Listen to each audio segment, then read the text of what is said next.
What it is. Back on YouTube. Is that worth celebrating? I don't know. But I'm glad to be able to reach my audience, some of them, some more of them. We've been over on Twitch, and I was live on Twitch, and we have people tuned in right now on Twitch. By the way, in case I ever disappear again, I guess I'll say this up front, you can go to twitch.tv/lifttheveil411 to catch my live shows and to watch replays of those live shows.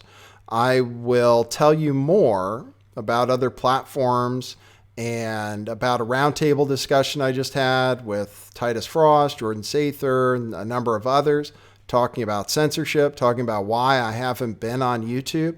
Thank you for tuning in for this broadcast. I'm going to try to do something I haven't been able to do since losing access to live streaming on YouTube, and that is taking your phone calls. We'll see if we get enough people tuned in today to be able to do that. I'm going to talk about Facebook. Facebook is getting absolutely hammered in the stock market. Reports Mark Zuckerberg being down, it must be $9 billion right now over the last 2 days, all because of an expose, which I'm about to show you a short clip of, which blew out Cambridge Analytica. But I'm going to tell you more about Cambridge Analytica and how everybody knew what they were doing. But I will show you the expose that got the CEO today. There's news today that the CEO of Cambridge Analytica, who you will see in this video saying some incriminating things, suspended from his company.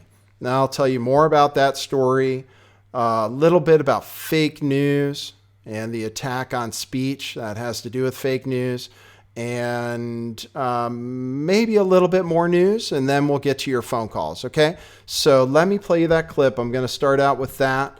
This is a hidden camera investigation by Channel 4 News in the UK, who apparently was looking at Cambridge Analytica for about a year. Cambridge Analytica, a data analytics and propaganda company that has won elections or takes credit for swaying elections all over the world, and notably to this scandal, takes some of the blame for having Donald Trump, our president, elected. And many people are going to want to get some dirt on Cambridge Analytica since people didn't want Donald Trump elected, and they still are trying to relitigate that battle.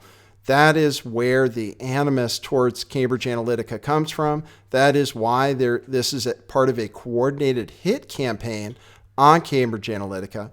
Let me play you what this undercover video showed. We do a lot more than that. I mean, deep digging is interesting, but equally effective can be just to go and speak to the incumbents and to offer them a deal that's too good to be true, and make sure that that's video recorded. These sorts of tactics are very effective. Instantly having video evidence of corruption, putting it on the internet, these sorts of things. And the operative you will use for this is who? Well, someone known to us. Okay, so it is somebody, you won't use a Sri Lankan person, no? Because then there's issue. We'll have a wealthy developer come in, somebody posing as a wealthy developer. I'm a master of disguise. Yes. They will offer a large amount of money to the candidate to finance his campaign in exchange for land, for instance. We'll have the whole thing recorded on cameras, blank out the face of our guy, and we'll have posted on the internet. So it'll on the Facebook or YouTube or something like this, it can be. We'll send some girls around to the candidate's house. We have lots of history of things. Okay, cue musical intro. Boy, that's brilliant.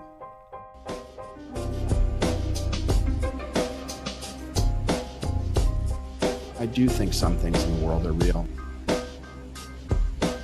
Like you guys. You guys are real. Most of you. Most of my listeners, I think, are not just in my head. I think I have the metrics to prove it.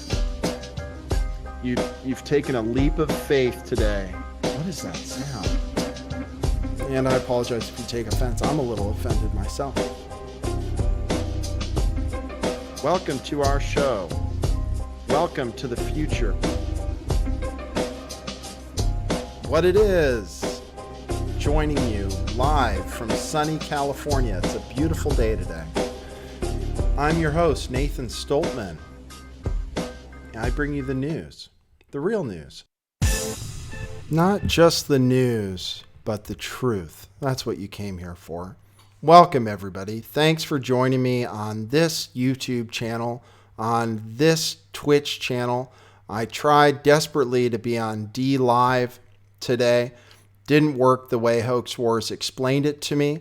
What you just saw was evidence of this Alexander Nix, CEO of Cambridge Analytica, pitching directly to what the news reporters called their fixer, who came in and posed as a wealthy, somebody who was wealthy from Sri Lanka who wanted to influence their election.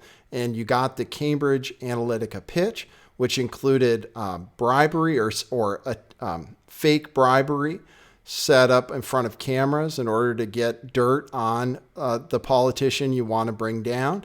And not only that, but using prostitutes in the form of a honey trap. They go on to go into even more detail. I only wanted to show you a short clip so that we don't have any worries about copyright. So that is the situation that Facebook, being connected to this company, helping this company harvest data, and Cambridge Analytica, that is the pickle they are in right now. Now, I'm back on YouTube. I was just in a roundtable discussion just before this that I believe is going to be posted to the internet tomorrow. I'm not sure. Let me check my notifications because I saw a tweet come out. Victoris Libertas did a roundtable discussion with us, says the video will be up tomorrow. It included Jordan Sather from Destroy the Illusion, the Liberty columnist, Titus Frost, myself, and a few other names from the Truth YouTube community.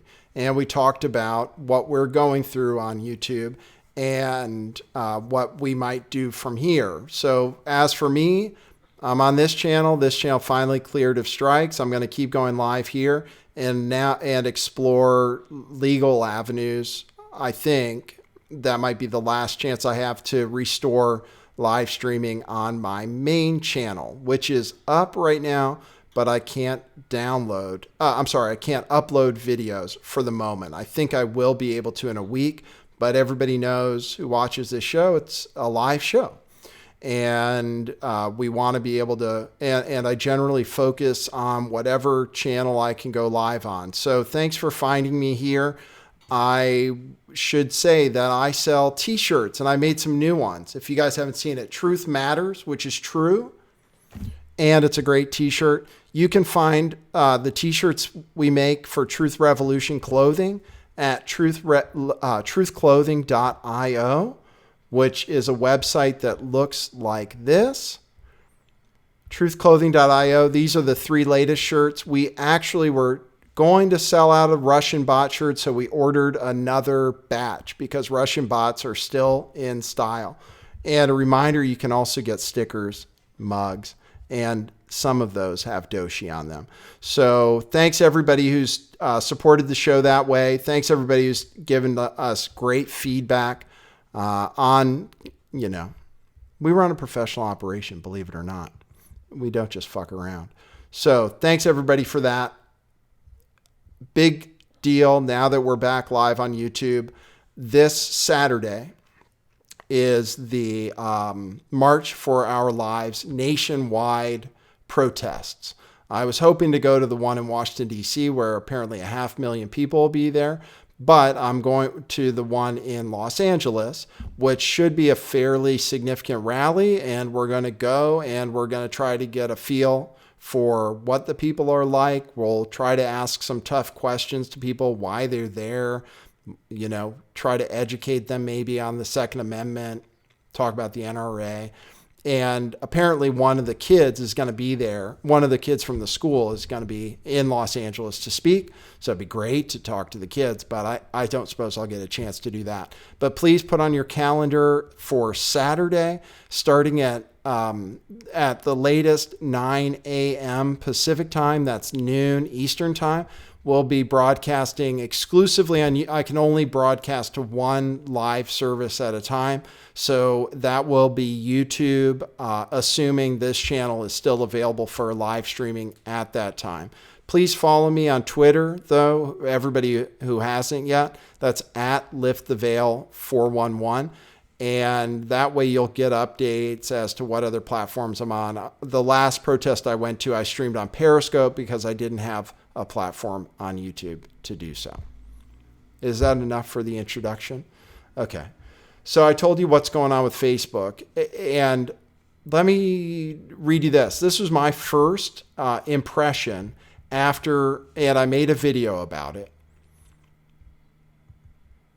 This is from The Independent, which says the Cambridge Analytica scandal isn't a scandal. This is how Facebook works. And that was my point.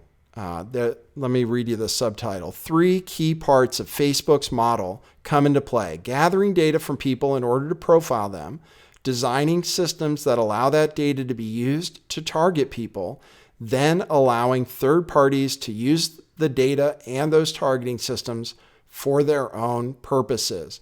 Now, this scandal involves something that Facebook was designed for and which they pitch to people when they are selling their political possibilities, what you can do on Facebook if you're looking to affect politics, which is targeting, finding out everything about people, putting stuff in their feed, and you can pay per use.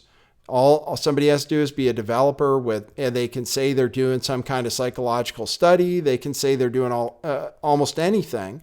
And Facebook, if you pay enough, will give you an API. And then you have access to profiles of their 2 billion users to harvest exactly how you'd like. So the scandal isn't Cambridge Analytica because they're just one group out of a million. They were chosen because they supported Donald Trump. But the scandal is that this is what Facebook does. And if people are looking into it, Facebook is being called in front of Congress, I believe, or in front of a regulatory body now for giving away information.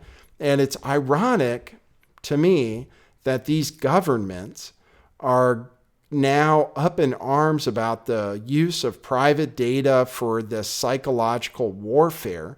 Well, it turns out that governments hire these people. The governments have worked with Cambridge Analytica, and to think that they didn't know the techniques that are being used by Cambridge Analytica, which are standard intelligence agency techniques, honey traps, setting up entrapment in general, blackmail. These are all techniques that have been used by intelligence services to influence elections around the world for ever since there was a CIA, ever since there was a Mossad. And it's no accident that they employ former MI6 agents, former Mossad agents, in order to wage their psychological warfare campaigns, their intelligence service type campaigns. I just noticed in these articles, this is from the article with this guy. Oh, hopefully I'll be able to get down to it again. This big splashy article from The Guardian showing this guy, Christopher Wiley, who worked for Cambridge Analytica and claimed that he invented this program to target people, and he somehow created this monster that Cambridge Analytica was able to uniquely use to target people. That's not the story. Everybody uses this stuff, and if they don't, they're behind the curve. Okay, I was going to read to you the part where here, when he turned up at SCL. Oh, I'm sorry. See, this is what happens when you leave. Here, his brief ranged across the SCL group. The British government has paid SCL to conduct counter-extremism operations in the Middle East and the U.S. Department of Defense has contracted it to work in Afghanistan.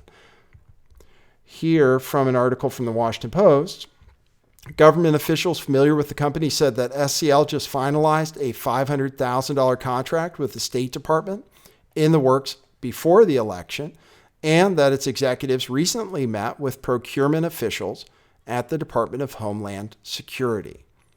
These private companies are actually similar to companies like Blackwater being hired to fight our wars. These private companies don't necessarily have to act within the laws, so governments hire them out in order to do things that are too dirty for the government to do. So the government crying foul all of a sudden about the use of private data. Oh my God, Facebook is using private data. Hey, it's public information. If people are up in arms, they're going crazy like, oh my God, Facebook is a monster. They sold our data out to this social engineering based company. What do they think advertisers do? What do they think people are doing with all of the things? Why do you think Facebook exists? It exists for this. That is what Facebook was made for. That's how Facebook makes money. So that's why, I suppose, the stock has crashed over the last 2 days, maybe down as much as 10%. This is the chart here. And if you can see just at the very end there, a huge decline. And like I said, it was reported yesterday that Zuckerberg's personal net worth went down $6 billion in the first day when Facebook was down about 6%. There are people out there, including Peter Schiff, who are saying that this might be the beginning of the end for the stock market. For whatever reason, it could have been the beginning of the end for a long time, but this might be one of the things that catalyzes the final collapse of this bubble, which has been predicted for some time. And you can see how it's affected Facebook stock. It affected the market more broadly yesterday, but again was hit today. While I'm talking about markets, let me just point out Bitcoin's back. Bitcoin is back up around $9,000. They rebounded after the Europeans said they're not going to crack down.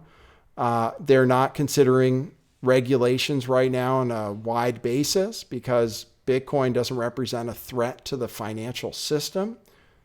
So we're cheering for Bitcoin to come back. That's what helps us earn income, cryptocurrency on DTube, which is why we like you guys to follow us on Steemit, DTube. Okay, so that's the news from Facebook. That guy, Alexander Nix, suspended. Everybody's up in arms. It's killing the Facebook stock. It might be killing the whole stock market over something that is absolutely should have been known by everyone. If people don't want their information being used by Facebook, then they shouldn't make their information public on Facebook. They shouldn't use it if they don't want it being used that way. That's what it was designed for.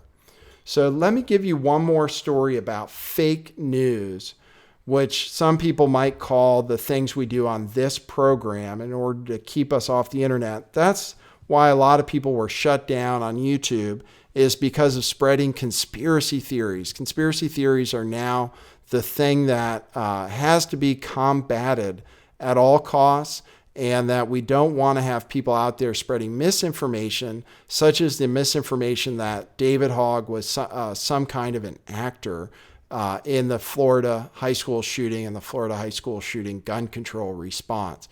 That wasn't allowed on the basis that it was misinformation. And because they don't have anything in the terms of service to fight specifically against misinformation, instead they give you strikes for harassment and bullying. They don't have anything else to do, which is, of course, goes against their own terms of service, but we haven't found a universal way to fight back against that yet. Just to show people how fake news, how this creeps in and how this is used in an authoritarian way right now in another country. I was very interested by this article from Reuters regarding the upcoming election in Egypt. This was published March 17th, so just this month. It says, ahead of contentious vote, Egypt sets sights on fake news. Here's the story. Mustafa al-Assar's lawyer said he had barely started work on a documentary critical of Egypt's president Abdel Fattah al-Sisi when police arrested him and charged him with publishing fake news. The journalist was detained before he'd even begun filming, his lawyer said. The arrest on February 4th came ahead of a presidential election later this month, which Sisi is virtually guaranteed to win. All opposition candidates except one have dropped out, citing intimidation, while the remaining challenger has said he supports the president.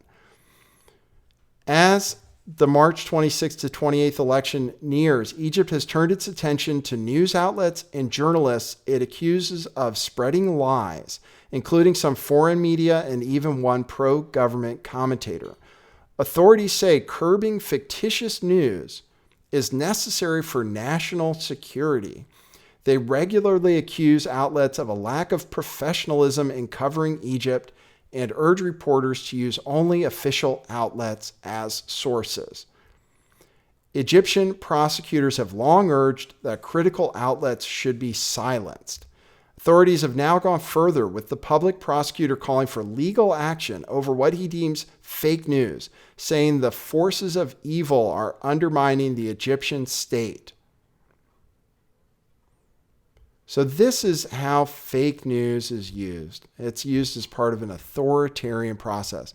And look no further than the latest story about the Russian chemical weapons attack, poisoning of a double agent Russian spy.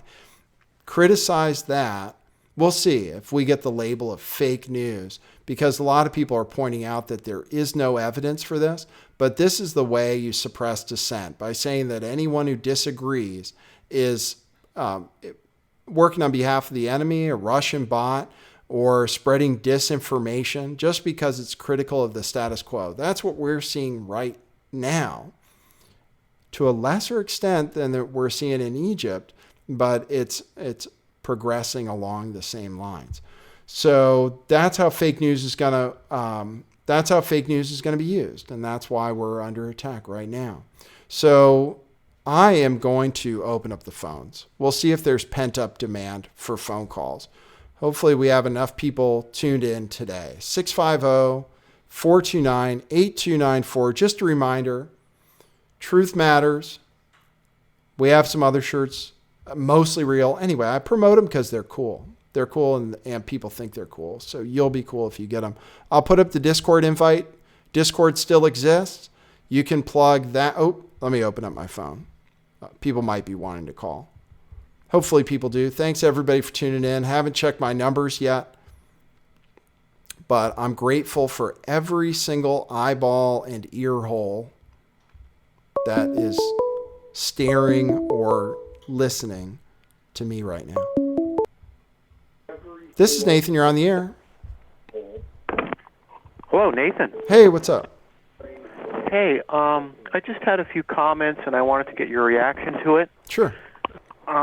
It seemed like the Florida event was not only centered around gun control, but also it kicked off this whole round of censorship. And so it seemed to have multi-levels to it. Also, it's very strange that, let's say, for example, you can go on the internet and you can blaspheme Jesus Christ all day long, but then when it became certain players within the Florida event, it seems like they're beyond reproach. So I just wanted to get your ideas on that. Also, the idea of them telling you you're bullying or harassing, that has to be a form of libel or slander if it's not actually happening. And I was wondering, if that could be a basis for, stopping them from doing this. Is that, if you're just presenting facts or the news or your opinion on these things, and then they say you're bullying or harassing people, that definitely seems to be libelous or slanderous to me. That's something I'll address the second question first. Yeah, that's something that was actually brought up on the roundtable discussion we taped for just before this show. I believe it was Victorus Libertas that brought up the idea that it is defamation or libelous to say that we're bullying people. And sometimes that I don't know if I have a specific example of it, but that could be carried to other platforms and used as a basis for banning you from other platforms. For example, Twitter has that rule that your behavior everywhere on the internet determines whether you're allowed to be on Twitter or not. And you're right. If we're accused of bullying and harassment on YouTube, that can be used as a basis then for saying, oh, we're bullies and harassers and we shouldn't be on Twitter. And people have mentioned that it was used as a way to shut down fundraising campaigns as well. So you're right. There may be some kind of avenue there. And we're looking at different ways that we might take legal action. Just in the beginning stages at the moment, although some people have begun to take legal action on other matters and using a free speech, a monopoly, breaking their terms of service, etc. So as to your first point about the Florida shooting, it was concurrent with it happening and then talking afterwards. You're right, there was a huge bout of censorship, so you can almost say, well, was it designed for that? And that's one thing I think everyone should have a question about, is it all started with this footage, this strange footage of David Hogg, what they said rehearsing his lines or what have you. And that somehow got to trending, got 200,000 views, which isn't that many, and then was used as a basis for shutting everything down.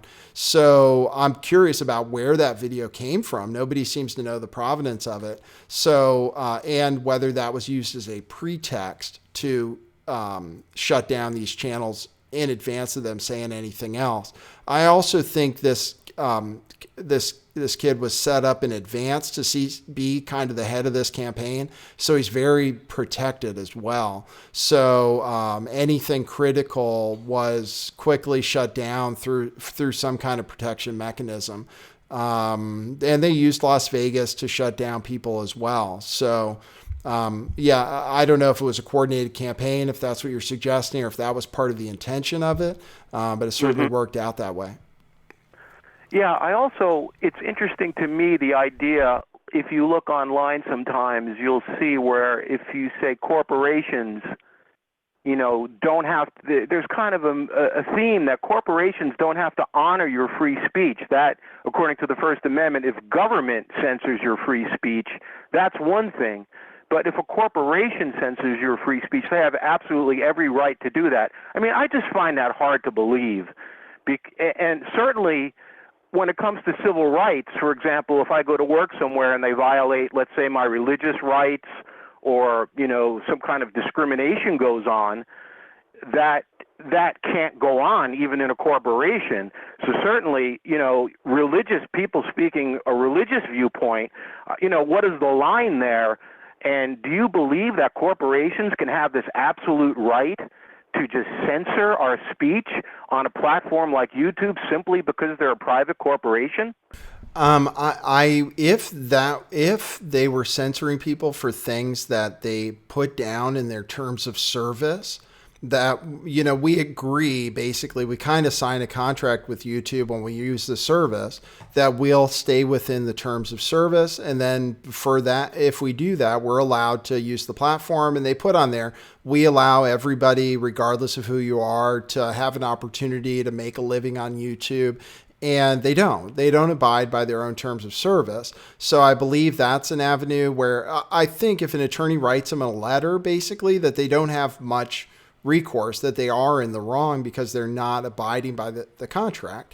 And then the other thing is, in terms of like freedom of speech, is they are a monopoly. I think by definition, it's a monopoly in terms of a video service on the internet. And somebody brought up in the roundtable discussion, like the Christian bakers didn't want to make a cake for the gay couple, but they offer a cake baking service and they can't refuse service just because somebody's a gay couple. So somebody made that point saying, look, this is a platform that's out there to use, and they shouldn't be able to discriminate. Now, truthers aren't a protected class. So it's a different kind of argument.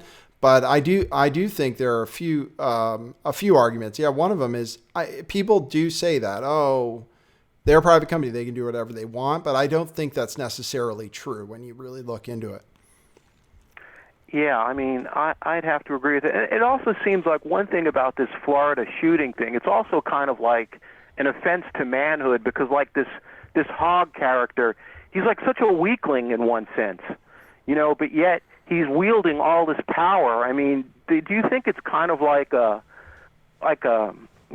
disgrace to men? They're trying to like make us all feel weak and powerless, that, this youngster who's really, in one sense he comes across as very weak. Now he has all this control even over, like, let's say the most powerful men. Right. I don't know if that's the design of it. And I have to be careful what we say, I guess, so that we're not bullying anybody. Although he is a public figure and we have the right to say kind of what we want, not so much on YouTube. But is it a way of emasculating people who are standing up for Second Amendment and so forth? It could be. Could be something about that, but more it's just he needs to be protected, and regardless of how he behaves, nobody can say anything about it. Nobody's allowed to say even what you just said. So anyway, thanks for the call. I'm gonna see if we can get somebody else on. Thanks for the call. I appreciate it. Okay, thank you. All right, cheers. Okay, cool. That was a good call. Boy, first show back. Well, anyway, they can't strike me for that. I don't think that thing about him. I think people are allowed to have an opinion because he's a public figure. Doesn't matter that he's 17. This is Nathan. You're on the air. Hello? Hey. Oh, wait. I'm at work, so this is going to be a very brief phone call. I just wanted to say that I knew right from the get-go about the agenda behind the shooting. It's a First Amendment grab. It's being disguised as a Second Amendment grab, and that's what everyone is. It's like a shell game. You think? That everyone is kind of has their eye on the ball, So you think primarily it was about free speech from the beginning, huh? I knew as soon as Sheriff Israel said, "If you see something, say something." Right. It's the 1984 Junior Spy League. Right. Basically. Right. And it's really dangerous because you're telling. It's like DARE. Like, did the DARE officers come to your school when you were a kid? Yeah. Yeah. It's like that, except you're making police officers out of children. And there's already people being arrested for just like Snapchatting, stupid stuff and things like that. And right. So I think it's always been a First Amendment thing, and I know that personally too, because when I started doing some research on Robert Perry, who was identified by multiple people at Columbine as being another shooter, as soon as I got done doing that research, I got my Google account deleted. I got blocked out of my Facebook, and also on YouTube, I'm on my last strike, so that'll probably be gone too. Wow, that's crazy. That's when you're onto something. They do tend to come after you uniquely. It sounds like you have another caller. I'm trying to just enjoy the live stream. So if you need to go, it's cool. All right, man. Thanks for the call. I appreciate it. Thank you. But yeah, it's a First Amendment grab. Okay. Yeah. Thanks, Thank man. you. See ya. I don't know how that other call came through. Might have been a prank call too. I don't know how it came through. Actually, my phone was closed. Thanks everybody for tuning in. I can't believe this many people are tuned in on Facebook. I wonder if it's just because nobody else can go live anymore. My channel was really struggling. Great having phone calls again. We'll see if this is a prank. This is Nathan. You're on the air. I was just listening to the Joe Rogan podcast, and it's been reported that tiny robot dicks are trying to get inside of us, and it's going to feel... I had to cut him off so that I don't need that kind of thing on my show. I normally roll with prank calls when it's a younger caller.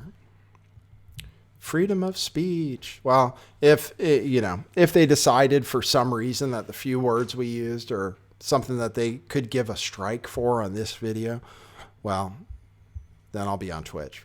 Nothing I can do about it. So, I've had more creative phone calls from slugs, by the way, for people who think that was creative.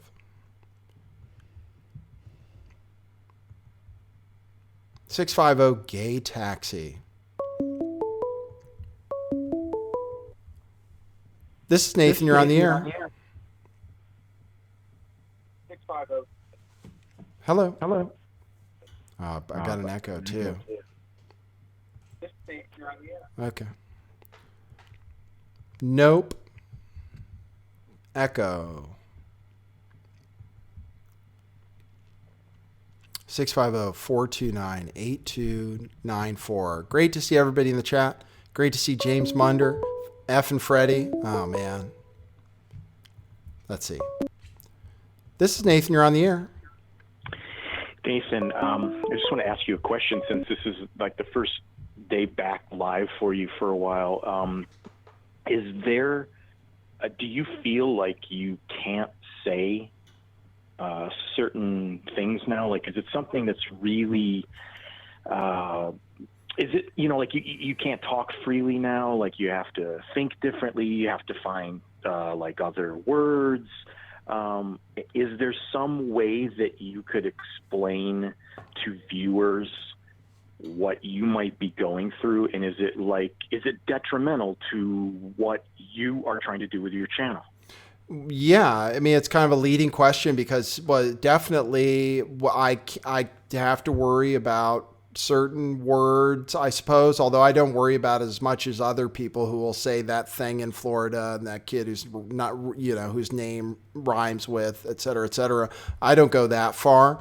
But I am concerned. And because there's no clarity, there is no system. So you could say anything almost and get a strike and not understand why. So that part is really upsetting. And it gets directly in the way of what we're trying to do on YouTube, which is to tell the truth the way we see it, to give all of the angles. And that, I would say, whether we like it or not, I am probably censoring myself in some ways every show. Now, but I will say in some ways, there could be a positive thing to it. In some ways, it does make you be more responsible and not make claims that you don't have evidence for. So in that sense, it does kind of make us understand how media works and what a real journalist should say and so forth, because it does kind of keep you within the lines. But yeah, it's a big hindrance to telling the truth, and it would be a big relief if we were able to move en masse to somewhere like DTube or BitChute and never have to worry about it again. So, so I hope, does that answer your question? Yeah, I mean, but what I'm worried about is, because obviously you're not the only person that's going through this or doing it. I mean, as viewers, we see a bunch of people that are doing this. And what really stinks is that whatever the next, this is just about one subject matter that it exploded about, just the recent thing in Florida.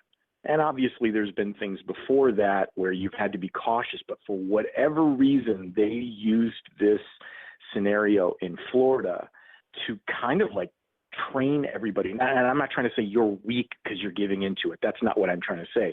But it is definitely training all of the people like myself. I have a YouTube channel, but I only have I'm not doing the kind of videos you do. And I only have a few videos up there. But it's kind of training us who aren't maybe yet on YouTube fully like we'd like to be. It's kind of training us like you're not going to really be allowed to say anything. So I hate creatively it's just, it completely stifles you. I think one of the funniest things you did was, I want to say that it was right after Florida, when you did like almost opposite day, like you spoke, it was like you were saying everything like the completely different from Nathan, like the opposite Right. of what Nathan would ever say. Right. I mean, that was brilliant, and it made me think, like, is that really what you have to do to like trick them? Is to say everything the way you're supposed to say it, Right. and all of the viewers know you mean the exact opposite. That was brilliant. I give you props for that one. That was Thanks. I thought it was a great show. You know what? I still got a strike. And I think it's stuck on that one. So that's when you start. Well, that's when it's like, you're right. And Hoax Wars has brought this up, how discouraging it is. Not only to constantly lose your channel where you've spent all this time building something up, and then that stifles your creativity because, you know, you want to make something provocative that people tune into, and they make it a lot harder. And then, you can't even do, you know, when I started making videos for YouTube, hoax videos trended. I mean, that's what YouTube was all about, you know? So the crazier, the better, the earlier you called something fake, the more people watched it. I mean, it's funny to see how things have changed completely. And like I said, not necessarily completely to the detriment of things, because it maybe holds people back from just auto hoaxing every single event and being a little bit more cautious. But it's a total change in landscape, and I can't imagine. Starting out is how do you tell the truth? You know, I mean, the whole point is telling people something that's different than they can hear anywhere else. And if you think you're going to get censored for saying certain things, then it does stifle your creativity quite a bit. Yeah, I think that's the biggest thing that I notice is that, and again, I'm not critiquing you on this. I'm just saying I notice when I'm watching all the YouTube channels now, because everyone has to kind of tone down, you kind of lose your flavor. Like, so nothing has the spice in it anymore.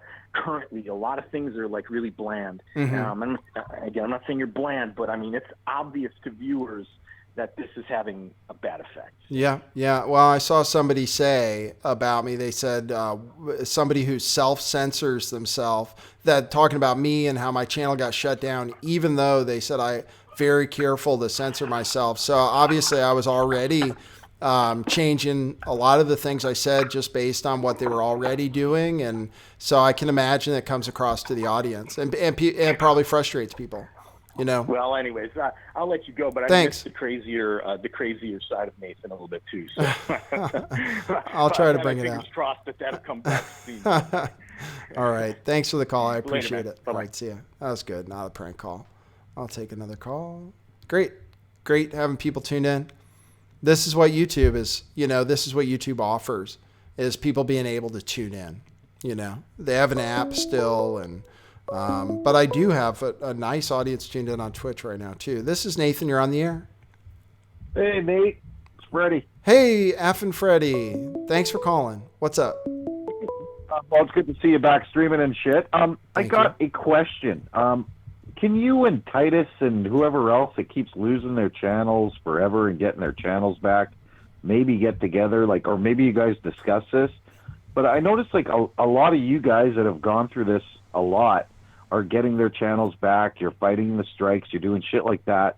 Whereas a lot of the smaller creators, they don't have the ways, the means, or I don't know what the hell's going on, but I know like a dozen guys right now that don't have that ability to get their freaking strikes removed or to get their channels back. And I know that everyone's got multiple channels now and all that, but I think that would be a really good idea for you guys to reach out to the little guys and, I don't know. I think everything's nefarious in life, right? Right. But, I just don't understand how Titus and all these fucking guys get their channels back, and other guys are just screwed. Sorry, doors shut in their face.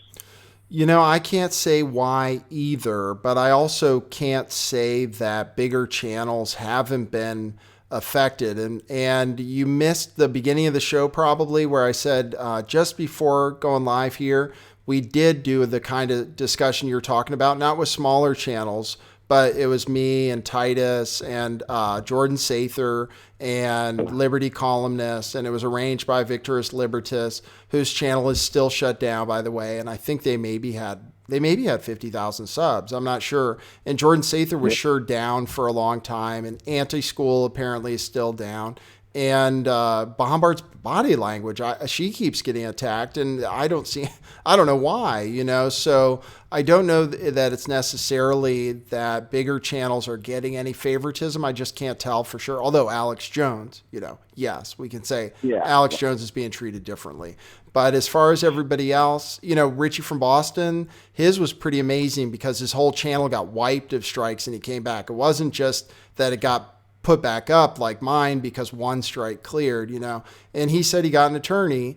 That might make a difference. How hard you fight back might make a difference. And I feel really bad for those smaller channels because, you know, I'm lucky that people are looking for me and already have found me on different places and they'll follow the show, where somebody with a smaller channel who's built up maybe 1,000 subs over a long period of time, they're really screwed. You know, nobody's going to be able to find their new channel, and you don't even get to tell people about it. And that's really, I mean, I really do feel for those types of channels. And I don't know.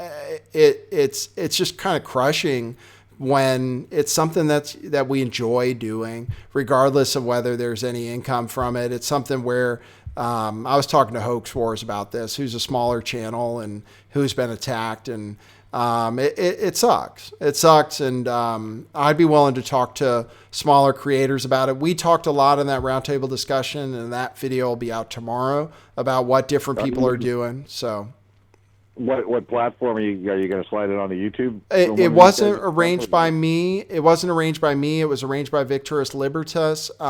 They are putting on their Patreon for a day, and then it'll be up tomorrow.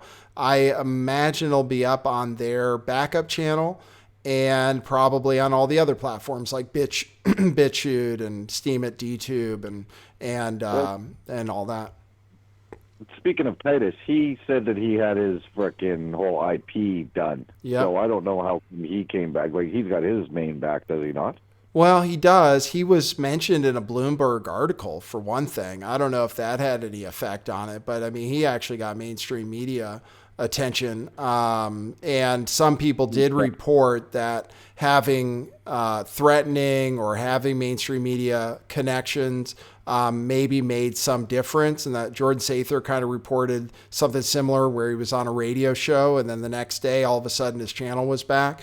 And I don't know. I mean, look at the Health Ranger, you know, 250,000 subs just gone.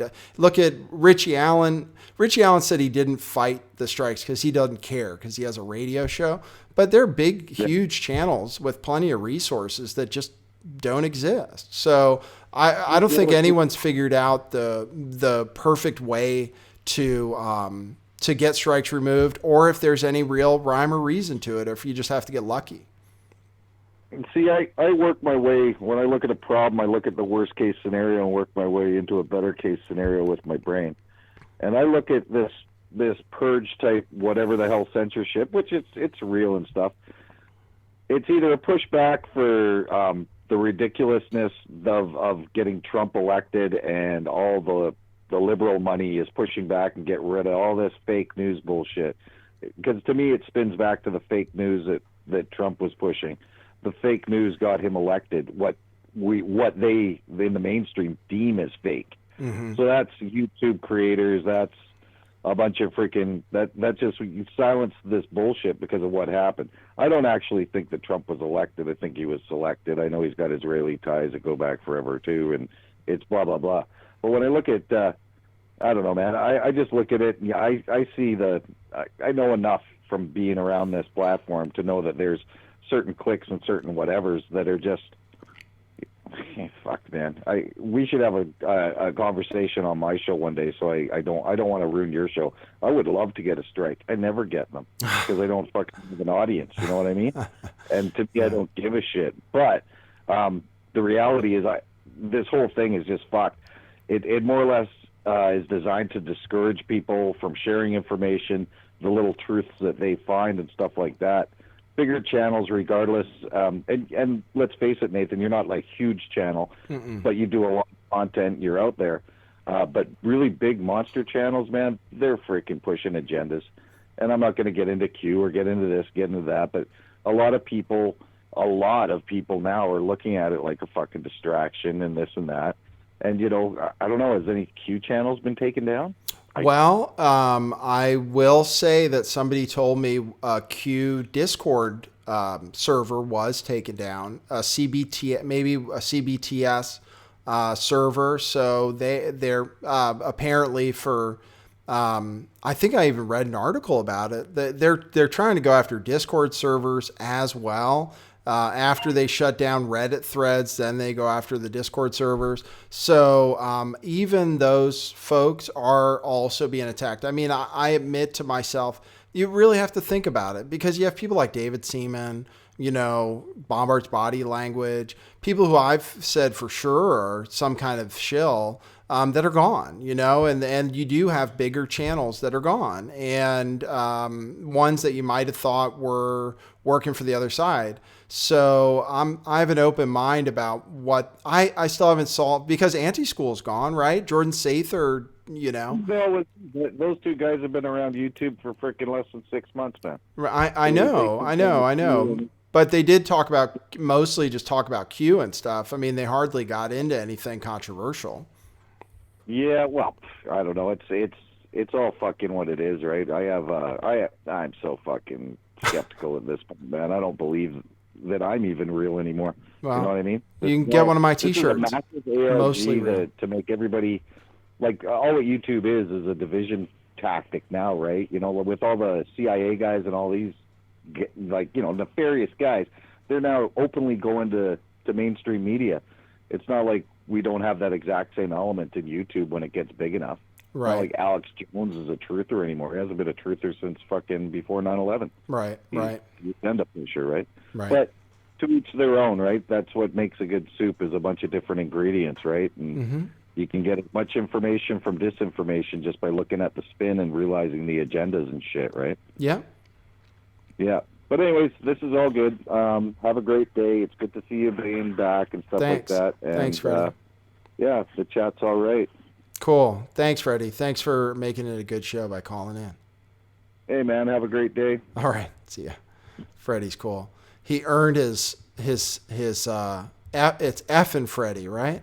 I don't use the F word too much. He earned his name today. People were saying in the chat. Do you have to use so many curse words? Oops. Getting a lot of calls today. This is Nathan. You're on the air. Hey, Nathan. This is Sandy. How are you? Hey, Sandy. What's up? Not much. I just had a couple questions. Well, the first one was, I don't know if you saw on Discord, but I was wondering if I could ask your audience about the group of foster homes, if anyone had info.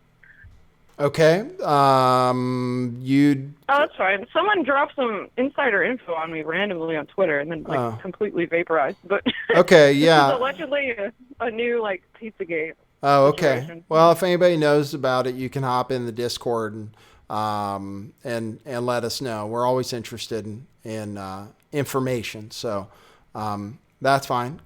What else did you have for me? Oh, okay. I was wondering what you thought about the Titus Frost Steeman interview. Oh, good question. Watched that today. Good question.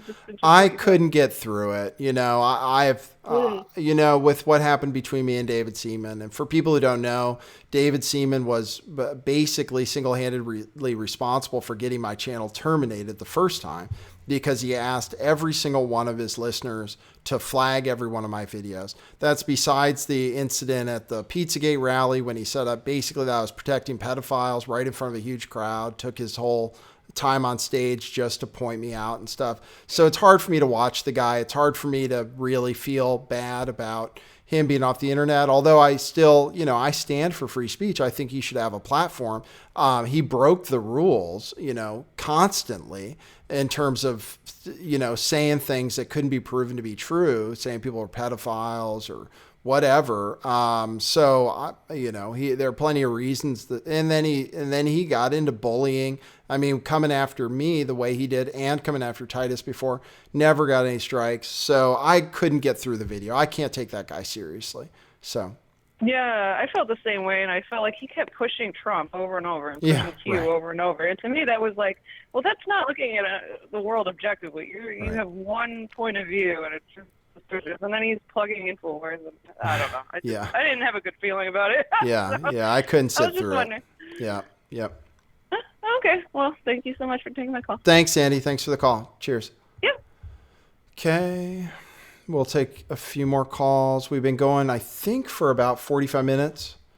Once again, happy to have people tuned in. Maybe I'll end it after this call. Thanks everybody for being supportive through all this. And remember, big event on Saturday, assuming we can still live stream here. This is Nathan. You're on the air. Hi, Nathan. It's Sunny Rosario. How are you? Hey, Sonny. What's happening? Not much.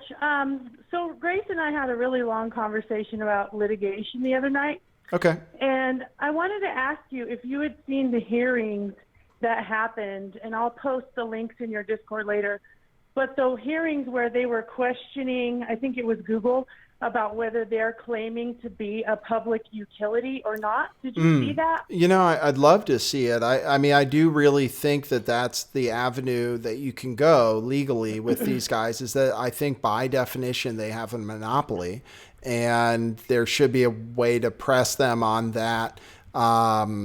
So yeah, I'd be really interested in seeing that, because that's what makes them like a utility. I mean, you know, it's the same way phone companies can be regulated. You know, they can't just arbitrarily say you can't use your phone, or they won't send you electricity.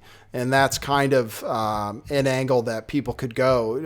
Did they go that way, or did any of the people in the thing you saw? Well, I know, I can tell you from experience that I did protests way back at the Public Utilities Commission here in Colorado, way back when we were protesting the Patriot Act. So when we were fighting the Patriot Act very, very actively, and it's kind of ironic that I was part of the ACLU when I did that protest. It was the ACLU defending us at that time, ironically, and defending free speech. But it was the ACLU that was backing the initiative in all the states to protest the Patriot Act. And I don't know if you guys know, a lot of your audience doesn't know my history, but I have over a decade in Colorado law. And, you know, like I said, Grace and I talked deeply about the litigation angle. And I think that that's the way, I agree with you. I think that's the way to start. Do you think at the Public Utility Commission level? Do you think, I was thinking about getting in touch with the ACLU, actually, that I thought they might be on our side on this. Do you think there's any avenue we have with them? And do we need and there's one more point that I want to address before we hang up. I'll answer your question. Don't let me forget to talk to you about legal precedent.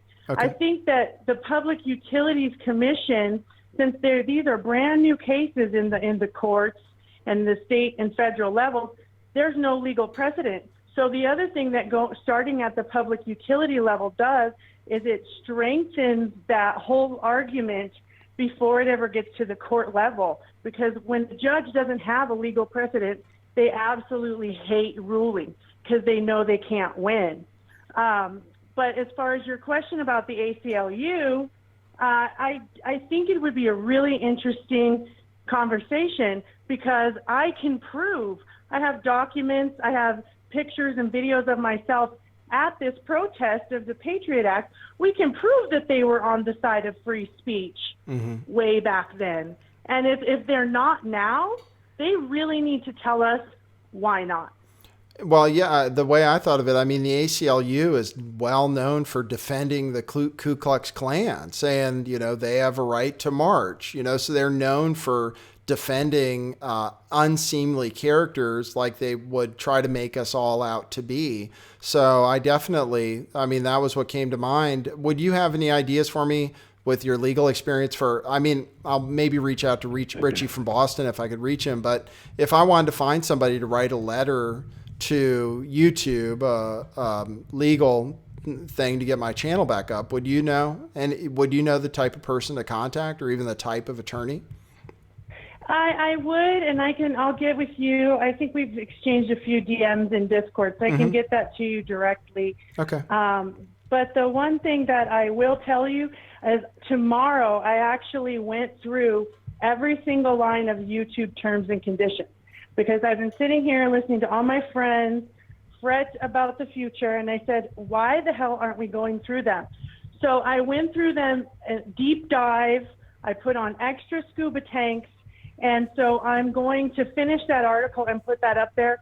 And from my perspective as not a lawyer, I think that it's very weak, because just like any corporation, and you being in media as an actor before, you're going to know how ironclad those contracts are.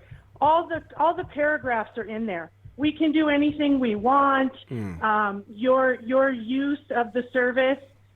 If we change something and you don't notice and you continue to use the service, then you automatically agreed to our updated terms and conditions by default, whether you knew what they were or not. The responsibility was on you, according to YouTube, in their "we can do anything, anytime" clause, to know those updates, to know every line of those T's and C's.